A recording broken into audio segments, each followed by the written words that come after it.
Bonjour et bienvenue dans cette capsule dédiée à l'écoute active et à l'empathie. Ce point fait suite à la leçon sur les représentations individuelles de la réalité. Commençons sans plus attendre. Quoi de plus désagréable que de parler avec quelqu'un et d'avoir la sensation qu'il ne vous écoute pas? L'un des ingrédients indispensables pour une communication interactive est l'écoute. Des études ont montré qu'immédiatement après avoir écouté, 50% des informations sont oubliées. Quelques heures après, 70% sont sortis de la mémoire immédiate. Pourtant, une personne consacre 70% de son temps à communiquer. Il est nécessaire de faire la distinction entre entendre et écouter. Entendre est naturel, c'est une capacité physiologique. Écouter, par contre, c'est un acte volontaire. La difficulté à écouter réellement une personne est en partie expliquée par le fait qu'une personne pense beaucoup plus vite qu'elle ne parle. Un discours moyen est de 125 mots à la minute. C'est plutôt lent pour le cerveau humain qui peut en traiter 800 à la minute. Une personne peut donc écouter et avoir le temps de penser à autre chose. L'utilisation plus ou moins efficace et structurée de ce temps, en surplus, est la clé de la qualité de l'écoute de quelqu'un. L'essentiel est donc de se concentrer sur le discours de l'autre. Le cerveau est alors actif. Il va repérer les points clés exprimés, ordonner les idées si besoin est, etc. L'écoute active se définit comme une attitude compréhensive qui traduit un désir ressenti de faciliter la parole de l'interlocuteur.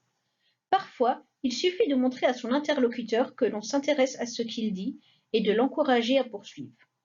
Des études ont montré que le simple fait de dire au moment où une personne parle d'un sujet particulier l'amène à parler davantage de ce sujet si le moment est approprié.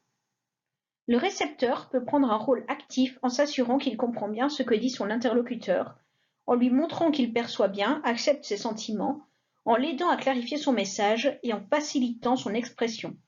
Il joue alors le rôle d'un miroir et se centre sur ce que l'autre dit.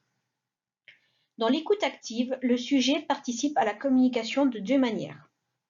En vérifiant s'il a bien compris le message, en reformulant ou en résumant ce qu'il a entendu, et en verbalisant ce qu'il a eu comme impression à propos du non-verbal de son interlocuteur.